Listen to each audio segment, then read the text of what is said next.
Maka bila seandainya kita sesama saudara kita, yang disebut saudara di situ adalah ikhwani, saudara kita itu yang seiman dan seakidah dengan kita, itu adalah saudara. Karena di saat kita sudah dibungkuskan dengan kain putih, akan ditanya nanti di alam barzakh, wa ma ikhwanuka, siapa saudaramu? Kita akan jawab muslimin dan muslimah. Dan tidak diakui kalau kita tidak menjawab muslimin muslimat, tidak diakui. Yang diakui saudaramu adalah muslimin muslimat. Maka zalim kita kepada mereka, maka kita termasuk orang yang rugi dunia dan akhirat.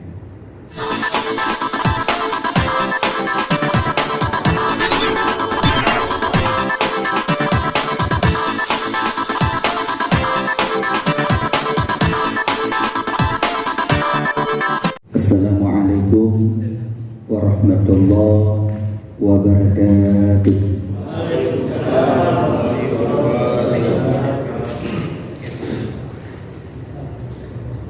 Alhamdulillahilladzi an'ama 'alaina bi ni'matil imani wal islam. Asyhadu an la ilaha illallah wahdahu la syarikalah.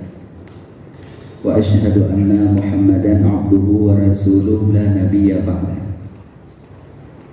Allahumma shalli wa sallim ala sayyidina Muhammadin sahibil busra, salatan tubashshiruna biha wa ahlana wa auladana wa jami'a masyayikhina wa ma'allimina wa talabatana wa talibatina min yawmina hadha ila yawmil akhirah.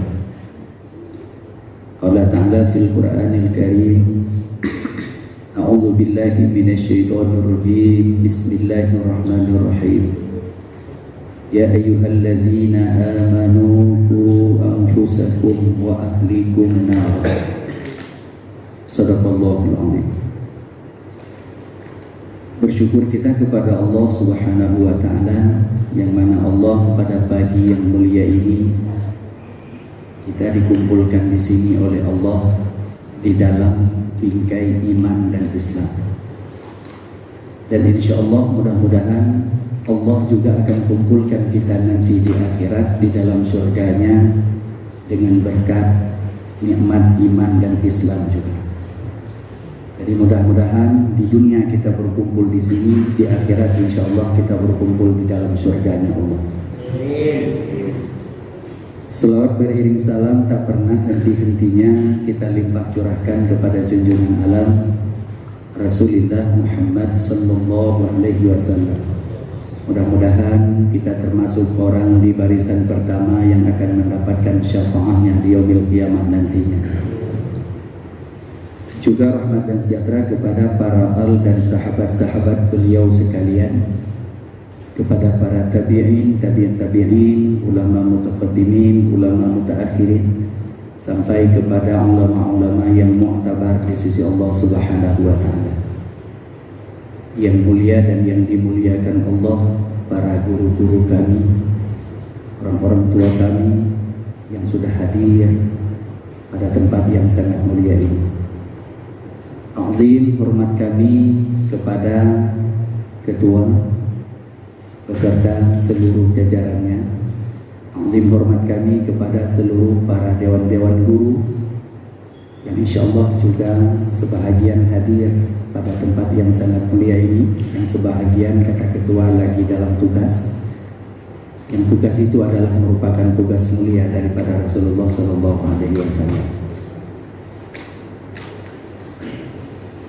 Pada kesempatan pagi yang mulia ini, kami ingin menyampaikan yang tema tadi sudah dibaca oleh senior kami. Beliau adalah wakil ketua di Persatuan Mubalik Kota Batam, Kecamatan Sungai Gedung. Kalau bagi pribadi Tengku sendiri, beliau adalah seniornya Tengku. Banyak Tengku belajar sama beliau, yang insya Allah mudah-mudahan pertemuan kami dan pertemuan kita semua bukanlah sekedar pertemuan di dunia, tetapi insya Allah pertemuan nanti di akhirat di dalam surganya Allah. Yang ingin kami sampaikan menyangkut dengan tema hablum minan nas. Bagaimana kita beradaptasi dengan sesama hambanya Allah. Sebenarnya sebelum kita beradaptasi sesama hambanya Allah, kita harus beradaptasi dulu dengan Allah. Maka disebut dengan hablum minallah wa hablum minan nas. Dibahas di dalam kitab Tanwirul Anwar pada halaman 96, pasal yang kedua dari bawah di sebelah kiri. Kitab tersebut dikarang oleh Yang Mulia Syekh Muhammad Wali Al-Khalidi. Dibahas oleh beliau tentang pertamanya hablum minallah, hablum minan nas.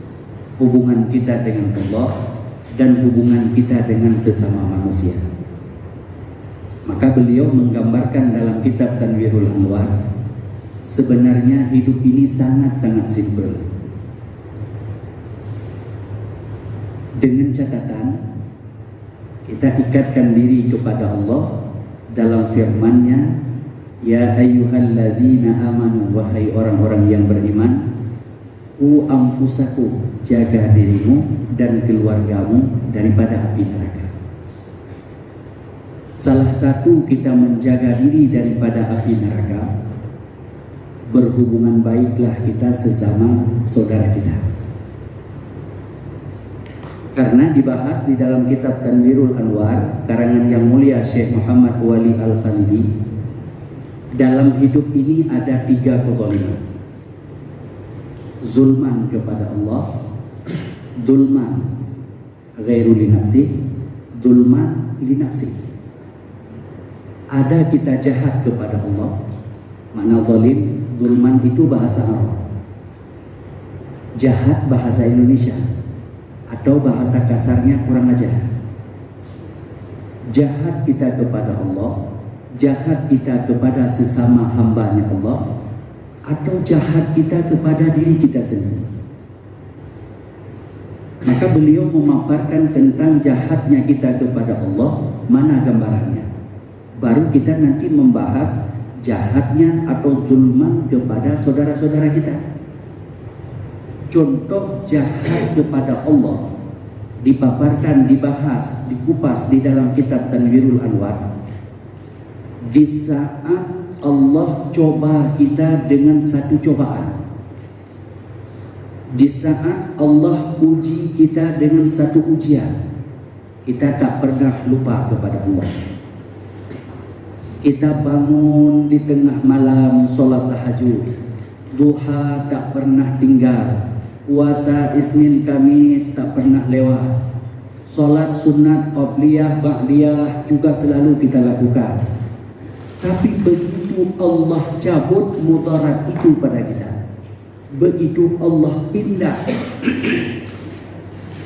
cobaan itu pada kita, maka mulai kita sholat tahajud sudah mulai lewat, sholat duha sudah mulai jarang-jarang, qabliyah ba'diyah sudah sibuk, puasa Isnin Kamis ada pertemuan. Yang ujung-ujungnya di saat Allah coba kita dekat dengan Allah, tapi di saat Allah cabut cobaan itu kita sudah mulai menjauh dengan Allah. Itu namanya suatu alamat bahwa kita jahat dengan Allah. Kita membutuhkan Allah di saat kita berhajat, tapi di saat Allah cabut hajat itu, di saat Allah cabut mudarat itu, maka kita sudah mulai meninggalkan Allah. Itu suatu alamat bahwa kita termasuk orang yang jahat kepada Allah. Bahasa kasarnya kurang ajar kita dengan Allah. Ini sumbernya di dalam kitab Tanwirul Anwar pada halaman 96, asal yang kedua dari bawah di sebelah kiri, karangan Yang Mulia Syekh Muhammad Wali Al-Khalidi. Kemudian yang kedua, jahat kita sesama hambanya Allah. Makanya kita perlu untuk memahami apakah kita termasuk orang yang jahat sesama saudara kita? Apakah kita termasuk orang yang zalim kepada saudara-saudara kita? Nah, tingkat zalim kita kepada saudara kita, andai kata saudara kita itu lapar, kita biarkan saudara kita itu lapar, sementara kita ada kelebihannya, ada kemudahannya, tapi kita cuek saja, itu termasuk zalim kita kepada saudara kita. Apalagi yang gara-gara kita saudara kita itu hancur, apalagi gara-gara kita saudara kita itu bankrupt dan lain sebagainya. Maka bila seandainya kita sesama saudara kita, yang disebut saudara di situ adalah ikhwani saudara kita itu yang seiman dan seakidah dengan kita, itu adalah saudara. Karena di saat kita sudah dibungkuskan dengan kain putih, akan ditanya nanti di alam barzakh, wa ma ikhwanuka, siapa saudaramu? Kita akan jawab muslimin dan muslimah. Dan tidak diakui kalau kita tidak menjawab muslimin muslimat, tidak diakui. Yang diakui saudaramu adalah muslimin muslimat. Maka zalim kita kepada mereka, maka kita termasuk orang yang rugi dunia dan akhirat. Maka dibahas betapa banyak orang-orang yang soleh, betapa banyak orang-orang yang baik secara zahiriahnya, tapi ternyata tempatnya di dalam nerakanya Allah. Bahkan di dalam kitab Jami' al-Jawami al-Musannifah, dan juga dibahas di dalam kitab Jawahir al-Jawahir, dikisahkan ada seorang pemuda yang dia sangat taat, ibadahnya tak pernah tinggal. Namun dia dengan saudaranya, dengan tetangganya, dia kurang akur. Dengan tetangganya kurang baik.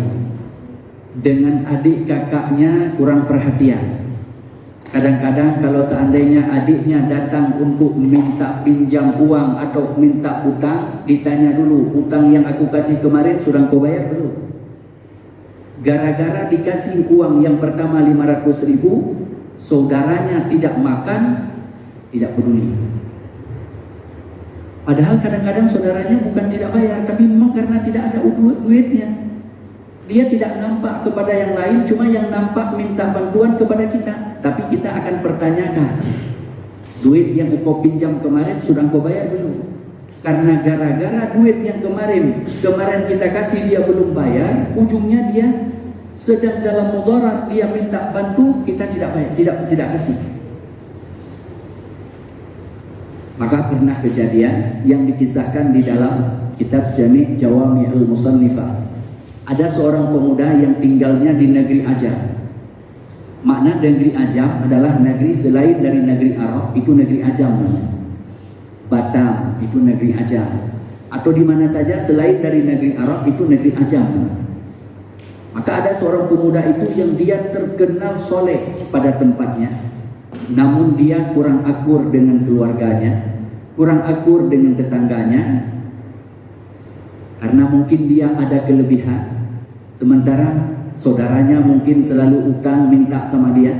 Ujungnya karena dengan tetangga, dengan saudara, dengan sanak famili tidak akur, ujungnya dia hijrah.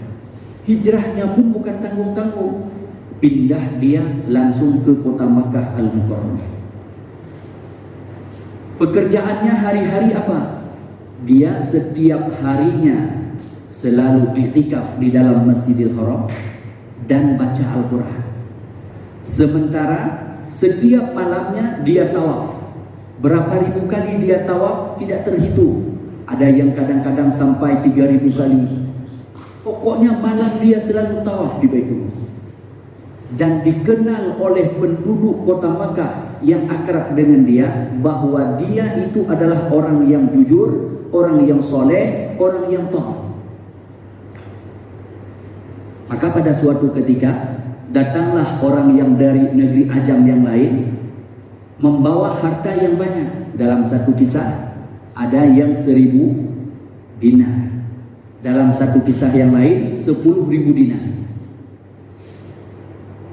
Ada yang sisa yang satu lagi bukan dinar tapi disebut dengan dirham. Coba bayangkan, kalau seandainya dirham, 1 dirham saja sekarang sudah 4 juta. Kalau 1000 dirham atau 10.000 dirham, berapa uang yang dia bawa? Maka sampai di kota Mekah, dia ingin melanjutkan perjalanan ke kota Yaman.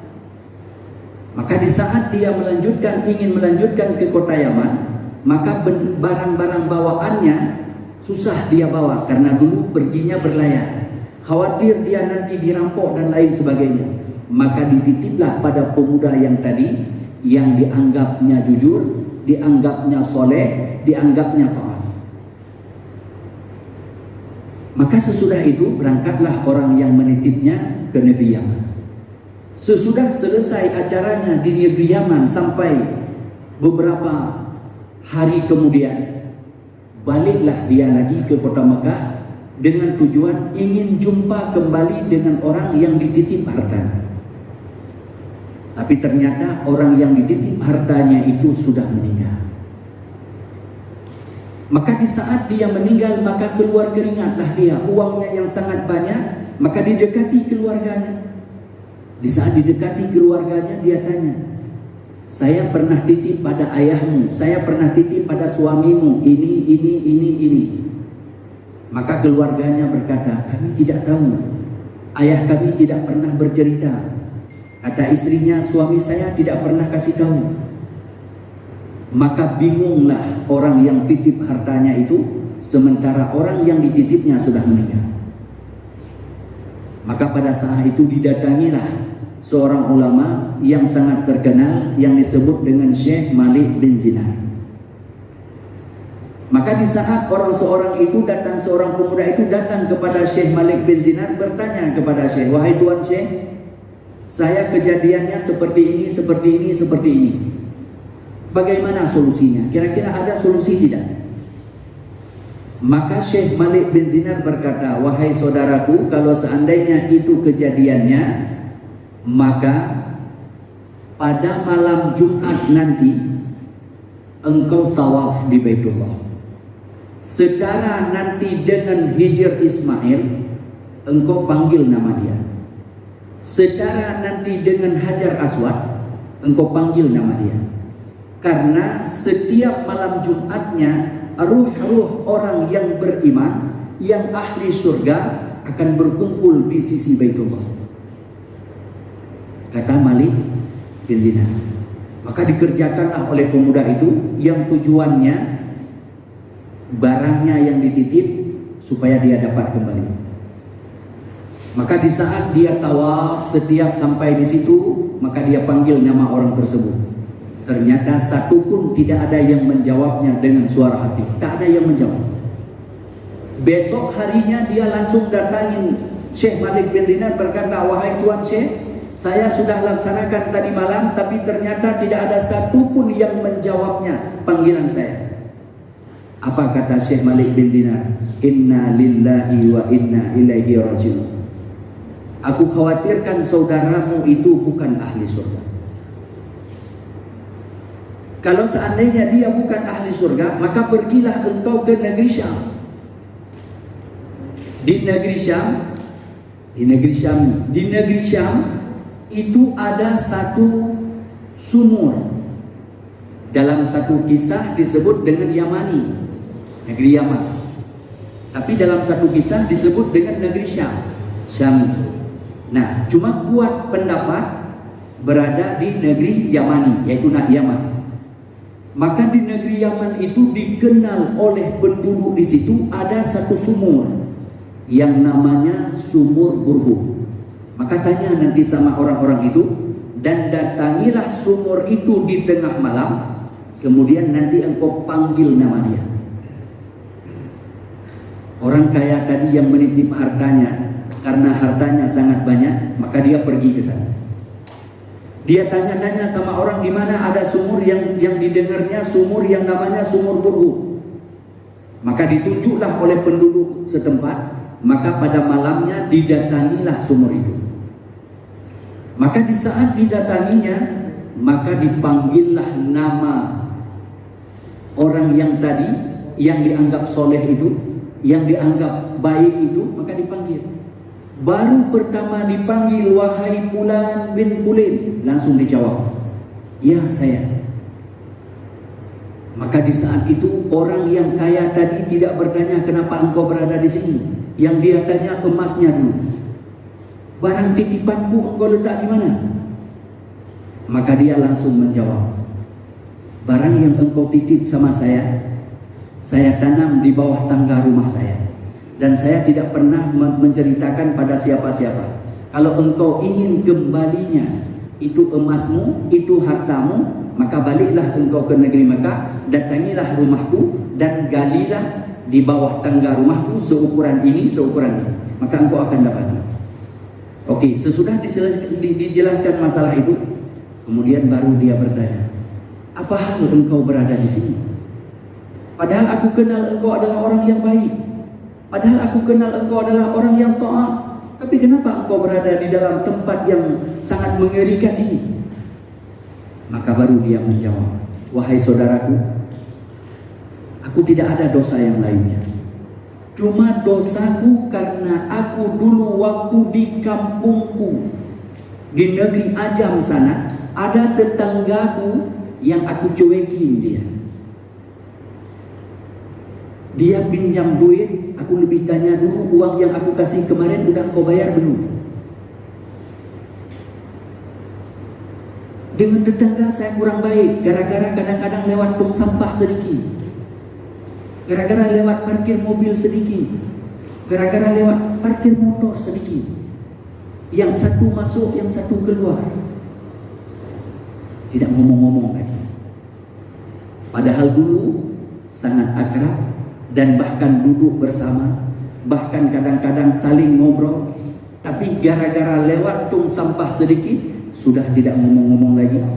Yang lebih parah lagi, kadang-kadang gara-gara tidak kasih oleh-oleh waktu balik kampung, sudah tak ngomong-ngomong lagi. Gara-gara hal yang demikian, aku dimasukkan oleh Allah ke dalam sumur gerubut ini. Maka sudi kiranya wahai saudaraku, datangi sekejap kampung halamanku, dikasih alamatnya, jumpa dengan si A, si B, si C, minta maaf, ceritakan perihalku saat ini.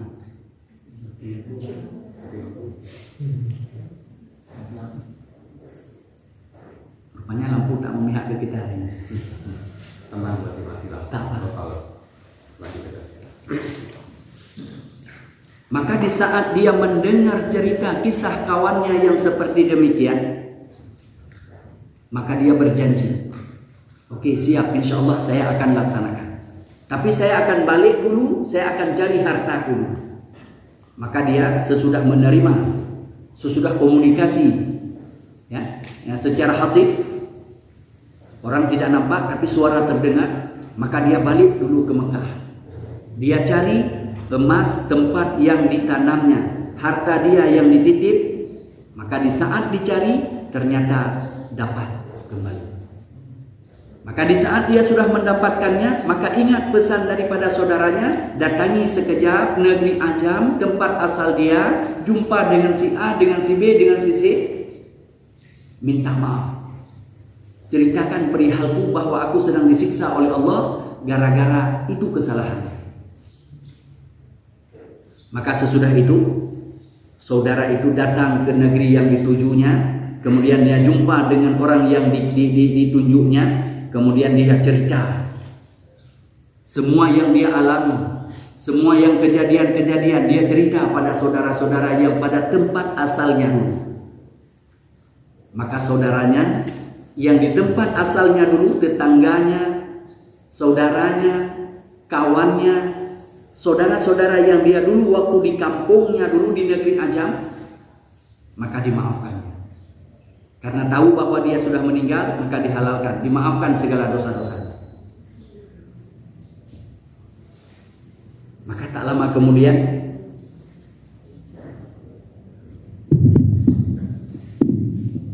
Sesudah dia selesaikan tugasnya, kemudian baliklah dia lagi ke negeri Mekah. Maka di saat sampai dia di negeri Mekah, malamnya dia berjumpa dengan orang yang dia pernah jumpa sedang disiksa oleh Allah. Tapi malamnya dia berjumpa dalam mimpinya. Maka dia melihat bahwa saudaranya yang baru beberapa hari yang lalu dia jumpa sedang disiksa oleh Allah, tapi ternyata hadir dalam mimpinya bahwa dia sudah duduk di atas mahkota yang megah. Maka apa dia ngomong? Wahai saudaraku, terima kasih, engkau telah membebaskan aku daripada siksanya Allah. Andai engkau tidak datang, andai engkau tidak meminta maaf kepada orang-orang yang pernah aku zalimi dulu, pernah aku cuekin dulu, pernah aku sakiti dulu, maka cukup dengan dosa itu aku disiksa oleh Allah. Terima kasih wahai saudaraku, engkau telah membebaskan aku daripada siksa nerakanya. Maka dari kisah itu kita harus paham, saudara-saudariku, hidup ini sebenarnya sangat singkat. Panjangnya adalah negeri akhirat. Maka bila seandainya kita dengan tetangga, sama kawan, sama teman, bahkan satu perjuangan, kita bukan saling mendukung, tapi saling mencaci, saling menghina, saling merendah, bahkan saling meremehkan. Ingat saudara-saudariku, hidup hanya singkat saja, sekejap saja hidup kita. Tapi akhiratlah kita yang akan kekal untuk selama-lamanya. Maka bila seandainya kita ingin hidup di dunia damai, di akhirat kita ingin nanti bahagia di alam surganya Allah, maka beradaptasilah kita dengan tetangga kita, dengan saudara kita, dengan kawan kita, bahkan dengan teman seperjuangan kita. Beradaptasilah sebagaimana yang diatur di dalam syariat Rasulullah. Kita saling mendukung, kita saling, sesudah kita saling mendukung, kita saling bahasa yang lebih mudah ya, saling mendukung, saling membagi, ya, saling percaya, bukan saling menghina, bukan saling mencaci, bukan saling menjatuhkan. Karena ini zaman saat ini kita zamannya zaman fase yang keempat. Kita saat ini berada di zaman fitnah. Orang suka menghasut kawannya sendiri. Orang senang mencaci kawannya sendiri. Orang senang, bahkan dia belum nyaman kalau saudaranya, tetangganya, atau sekawan seperjuangannya belum dia jatuhkan, dia belum senang. Makanya disebut dengan bahasa istilah, senang dia kalau melihat saudaranya susah. Susah dia kalau melihat saudaranya senang. Bahkan ada kadang-kadang bila saudaranya naik motor, dia sudah sering tempel-tempel koyok di sini. Tetangga yang satu lagi dengar-dengar sudah beli mobil, tahu-tahu dia sudah di awal bros. Pergi ke sekolah, tiba-tiba kawannya rupanya sudah ganti motor lagi, sudah ganti mobil lagi. Kita dengar dia datang kawannya ke sana awal bros cerita, guru yang kawanmu itu sudah beli mobil baru. Inna lillahi wa inna ilaihi raji'un. Bila itu yang kita kedepankan, kapan saudara-saudariku kita hidup di dunia damai, di akhirat kita bahagia kapan? Maka selagi Allah masih memberi kesempatan sesaat, ajal kita tidak tahu. Kadang bisa jadi nanti, bisa jadi kadang-kadang sebentar lagi, bisa jadi besok. Maka beramallah dengan amal yang ada hasil untuk akhirat kita, dan segerakanlah untuk urusan akhirat kita, dan urusan dunia bisa kita tunda. Sebagaimana disebut dalam kaidah, i'mal lidunyaka ka'annaka ta'ishu abadan. Beramallah tentang urusan duniamu, anggaplah umurmu masih panjang. Wa i'mal li akhiratuka ka'annaka tamutu ghadan. Beramallah, berbuatlah untuk urusan akhiratmu, anggaplah sekejap lagi, sebentar lagi engkau akan kembali kepada Allah. Kalau saat ini kita tidak sempat melakukan kebaikan, belum tentu sebentar lagi kebaikan itu bisa kita lakukan. Kalau saat ini kita tak sempat menolong saudara kita, membantu saudara kita, belum tentu besok kita masih bisa menolong dia. Nah, maka di saat ini kesempatan diberikan oleh Allah kepada kita, maka beradaptasilah kita sesama hambanya Allah, sesama makhluknya Allah, dengan kelakuan yang diajarkan oleh baginda Rasul Muhammad SAW. Atau kita jangan zalim kepada makhluk-makhluknya Allah. Yang tadi kita zalimnya sesama hambanya Allah, tapi ada juga penyebabnya nanti kita di akhirat zalim kita kepada makhluk Allah. Salah satu zalim kita kepada makhluk Allah dijelaskan di dalam kitab Jawaqid Al-Jawahir pada halaman 64 baris yang ketiga dari atas. Salah satu yang dihitung zalim kita kepada makhluk Allah saat ini kita menyandra burung di dalam sangkar. Itu salah satunya.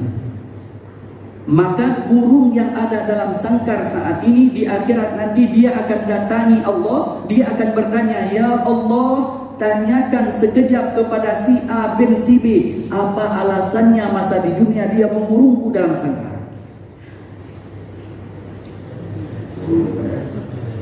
Bila seandainya tidak sanggup kita cuma ngomong, "Oh ya Allah, saya suka suaranya, saya suka warnanya," tidak cukup itu alasan. Dia akan menuntut keadilan. "Wahai Allah, hari ini aku tuntut keadilan-Mu." Maka di akhirat hakim di atas hakim adalah Allah. Allah akan mengadili seadil-adilnya. Cukup dengan burung yang saat ini kita beli 8 juta harganya, kita masukkan dalam sangkar. Berhari-hari kita ketep-ketep jari, berhari-hari kita kasih makan dia. Tapi nanti di akhirat cukup dengan dosa itu kita dilemparkan oleh Allah ke dalam neraka. Sesudah dia tuntut keadilan, amal kita habis diambil olehnya, kullu turabin, itu binatang akan dijadikan tanah oleh Allah. Coba bayangkan saudara-saudariku. Ini bukan berarti Tunku melarang saudara pelihara burung.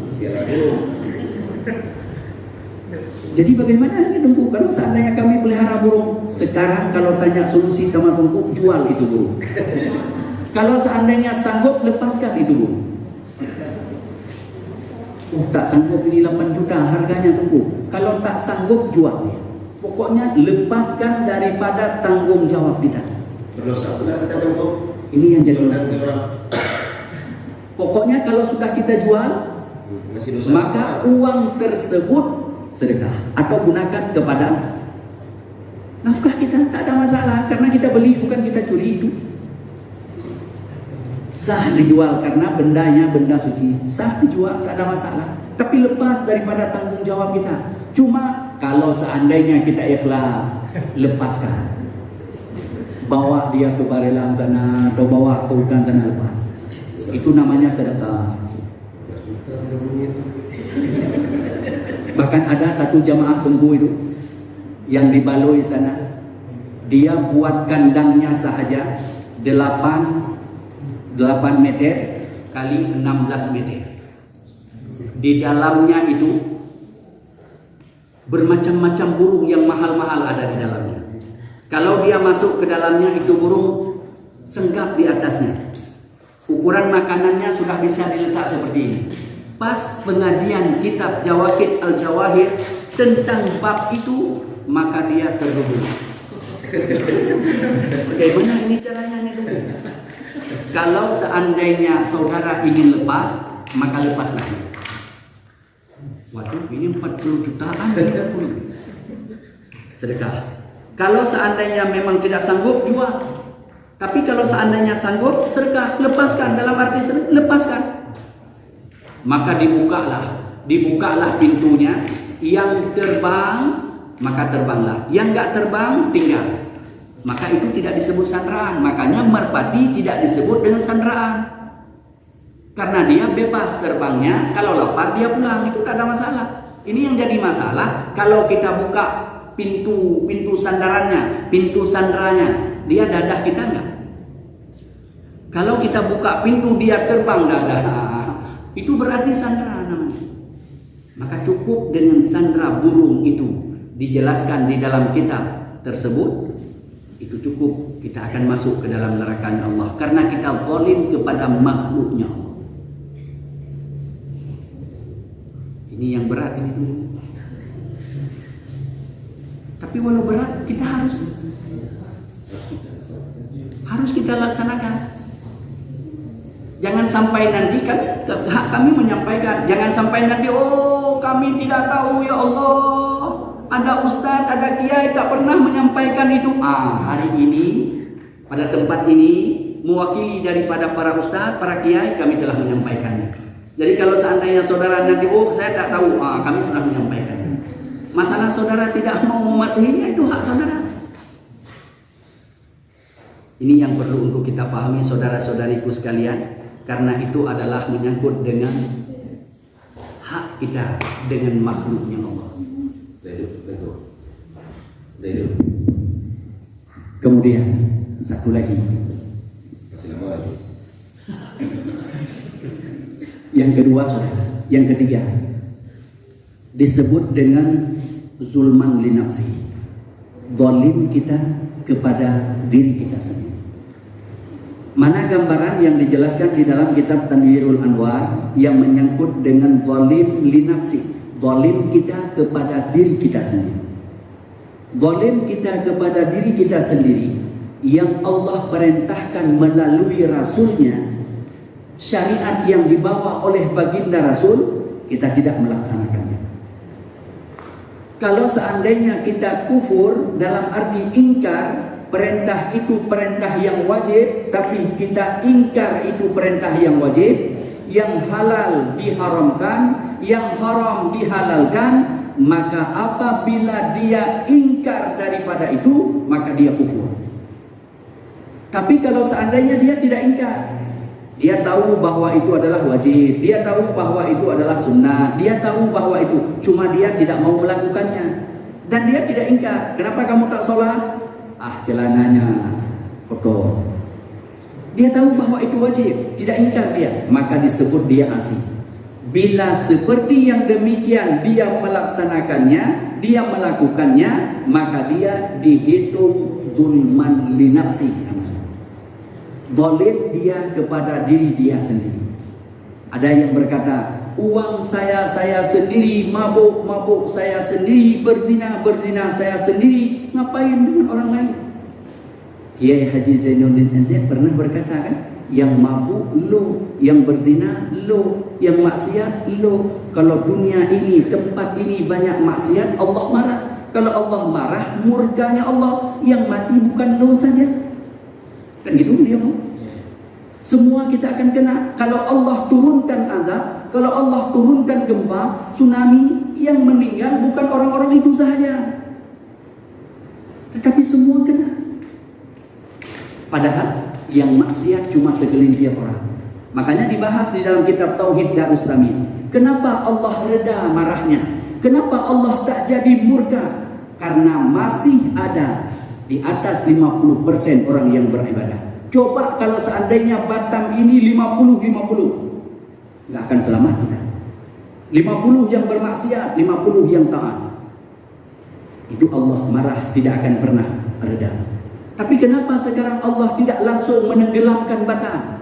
Karena masih banyak orang yang baik, masih banyak orang di masjid, masih banyak orang yang mau berbuat kebaikan. Kalau dihitung-hitung, belum di atas 50% maksiatnya, atau 50-50. Bila seandainya lebih daripada 50% pada fi baladiha, pada negeri itu, orang yang berbuat taat, maka Allah reda marahnya Allah. Tapi kalau sudah 50-50, bahkan kadang sudah lebih daripada maksiat ketimbang taat, maka ingat, Allah akan mengirimkan musibah. Allah akan bermacam-macam, Allah akan mengirimkan. Kita akan beri gambaran. Berarti di negeri-negeri maksiat, kenapa Allah tidak ininya? Itu negeri yang sedang diistidraj oleh Allah. Kalau diistidraj, Allah sedang memberi peluang. Apakah dia jadi ahli yang baik atau tidak baik? Maka bila seandainya dia tidak pernah sadar, dengan kesalahannya, tidak pernah sadar dengan apa yang mereka lakukan, zalim kepada dirinya sendiri, karena tiga-tiga zalim itu tidak akan pernah kembali kepada Allah. Karena andai kata seluruh dunia ini kita taat kepada Allah, Allah tidak akan lebih. Andai kata seluruh dunia ini kita maksiat kepada Allah, Allah juga tidak akan pernah kurang.